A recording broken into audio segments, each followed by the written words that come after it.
Hello and welcome to another Guardians of Wiltshire video. I'm your host Jeremy, and this week it's another Send Forth All Legions. This week we'll be looking at the Rangers of Ithilien.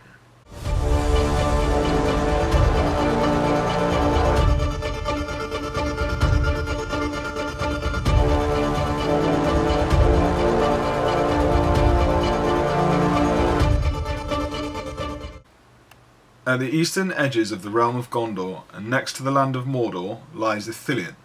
This once prosperous region has become deserted and overgrown since Minas Ithil fell into the hands of the dreaded Nazgul. Yet these lands still belong to the kingdom of Gondor, and patrols of warriors are stationed there to keep an ever-watchful eye upon their borders, ensuring that no evil may cross.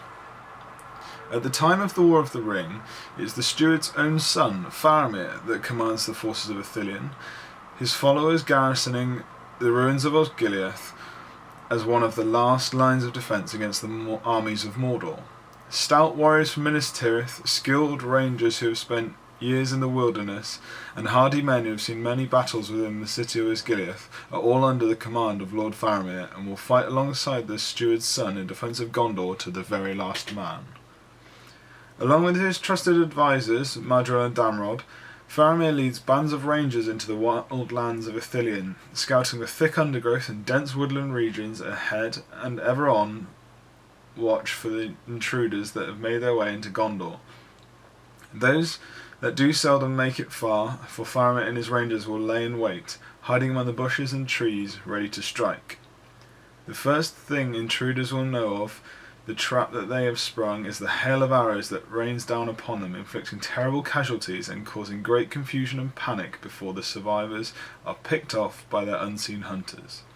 As the Third Age draws to a close, the forces of Ithilien and Osgiliath remain under constant threat. The armies of Mordor cross into their lands in tremendous numbers, assaulting the ruined city of Osgiliath with all of their might, so as to conquer Gondor's last great bastion against the Dark Lord. So, after that synopsis, we'll move into the army composition. So, to start with, we have Faramir, captain of Gondor, with a bow. He has the option for a horse. Then we have Madril, captain of Ithilien. Then we have Damrod, ranger of Ithilien. Frodo Baggins with mithril coat, sting and elven cloak. Samwise Gamgee with elven cloak. Smeagol. Captains of Minas Ithil, who can take a horse, a bow, a lance and a shield.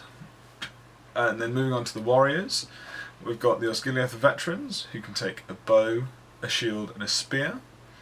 And then we have the warriors of Minas Ithil, who can take a warhorn, a banner, a bow, a shield and a spear. And finally, the rangers of Gondor, who can take a spear. So a good mix of heroes and warriors. Quite a wide-ranging list. On to the additional rules. We have, so the first one is, a Rangers of Ithilien force must always include Faramir, captain of Gondor, who is always the army's leader. Makes sense, he's the leader of the garrison, etc., as it says in the synopsis and you see in the films. So then a second additional rule is, Samwise Gamgee can only be included in your force if Frodo Baggins is also included. Additionally, Smeagol may only be included in your force if both Frodo and Sam are included. So you you have to have those three together. You can't just say one or the other. And if you look at their actual rules, the synergy is there for all three to take. And the final one is, Frodo and Sam and Smeagol may not lead warrior models in this force. So that makes sense. They don't lead the garrison troops. They're not there. They're only there for a brief time as prisoners. Definitely makes sense. Moving on to these special rules. So you have Faramir's Rangers. Faramir often leads rangers to patrol the borders of their realm and protect it against intruders. Rangers of Gondor in warbands led by Faramir, Madril or Damrod do not count towards the force's bow limit. That means you can get a maximum of 33 rangers. So you've got 15 from Faramir, 12 from Madril and then 6 from Damrod. This is what makes this force competitive, good, whatever you want to call it, at lower points. So the second special rule is captured by Gondor. Although originally prisoners, Frodo and Sam will fight alongside Faramir if the need arises. Frodo, Sam and Smeagol must either be deployed together as one warband or included as part of Faramir's warband. So this gives you the choice of just having a drop in the list or wanting to have that protection from Faramir. Frodo does have 2 might, so I would generally deploy them by themselves, because even in Maelstrom of Battle, Madril gives you the +1 and Frodo with his might can allow you to get into the places or the position you need. And the final special is experienced trackers. The Rangers under Faramir's command have become experts in traversing the thick undergrowth and forest that surround Ithilien as they track the servants of the Dark Lord that enter Gondor. Rangers of Gondor from this army list gain the Woodland Creature special rule. In the old edition you could upgrade them to Rangers of Ithilien, if I remember correctly, and they gained Woodland Creature. In this Legendary Legion they gain Woodland Creature as it is. I know Faramir, Madril and Damrod already have Woodland Creature, so it means you can just have a little bit more positional awareness and the woods won't obviously slow you down, etc. So moving on to designer's notes. This Legendary Legion represents the warriors under the command of Faramir both in Ithilien and in Osgiliath. You'll notice that you may take a force of Rangers of Gondor, but only up to a certain point. This is because there are only so many Rangers that patrol the dense terrain with Faramir, and so there is a limit on the amount you may take before you have to revert to taking warbands from Faramir's garrison in Osgiliath, as shown by Faramir's Rangers special rule. Makes sense, they're not an infinite force, and you'll definitely have more heavily armoured troops in Osgiliath. So the second part. In the films, Frodo, Sam and Smeagol are captured by Faramir and his rangers before they are taken to Osgiliath. We have included them in this Legendary Legion so that you may take them alongside your army and faithfully recreate the scenes from the films if you wish. As they are captured together, Frodo, Sam and Smeagol may be deployed as a single warband with Frodo as the warband's captain.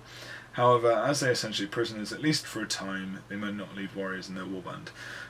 Excuse me. That's as I said previously.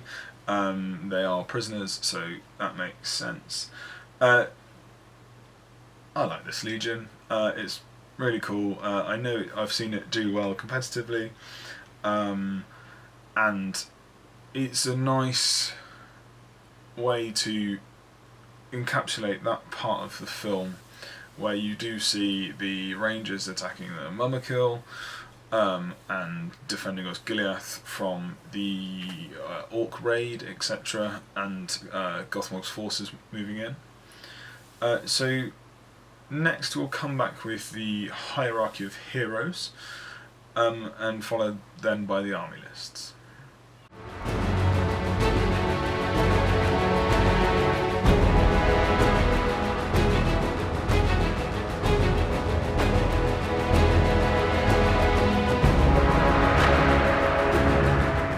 So, within the hierarchy of heroes, as with all other videos, this will follow a 450, 600 and 750 point format, along with the army lists. So let's just dive straight in. So 450 points. Personally, I think the only 3 heroes you need are obviously Faramir at the top, followed by Madril for his Maelstrom rules, and then followed by Damrod. At the lower points you can get loads of rangers in. I've seen this force do really well at a 450 and 500 point tournament, I think winning both from memory. And yeah, you get all the rangers in, you can give half of them spears, a lot of bowfire and a lot of threat, and that's pretty much the only heroes you need. So moving on to 600 points. Again, like with all of these hierarchies, the first 2 are going to be Faramir followed by Madril. Then I would include Frodo and then Sam. For you get the One Ring, you get an elven cloaks, you get an elven blade, Sam gives you free heroic combat, etc. And then I would put Damrod. There's not quite enough points at 600, I don't think, to have a mounted Minas Ithil captain. I'll explain a bit more about that later.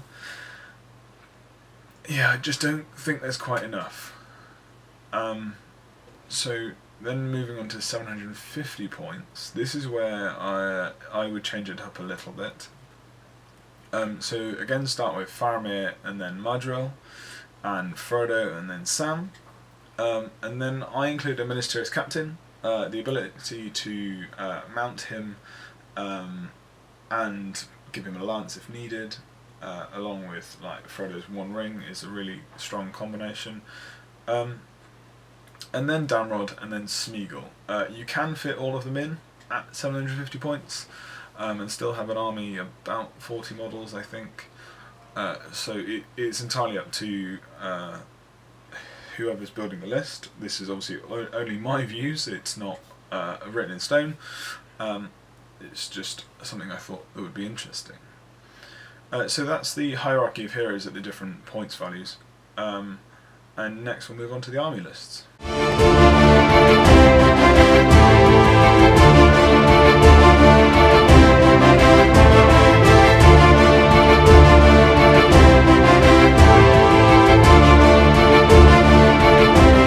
So, moving on to the army lists, starting at 450 as always, we have Faramir with a bow and a horse. I think the horse is pretty crucial. It gives your leader some the knockdown ability and therefore some killing power. We then have 4 Osgiliath veterans with shield, a warrior of Minas Tirith with a banner and a shield. There are 3 rangers, another 3 rangers with spear. Warband 2, Madril, 4 Osgiliath veterans with shields, 4 rangers and 4 rangers with spear. And Warband 3 is Damrod, 3 rangers and 3 rangers with spear. This gives you 32 models, a banner, 23 bows, 7 might, a heroic strike, a heroic march, and some defense 6 to counter the defense 4. Like I said in the hierarchy of heroes, you can get maximum ranges at this point. I personally like to have a few defense 6 guys and guys with shields, so if you don't need to kill your enemy, you can try and just delay them by shielding. It's a pretty straightforward list, I think. It's kind of stand there and shoot, and then try and complete your objectives. I've played with this force a little bit. I'm taking it to a tournament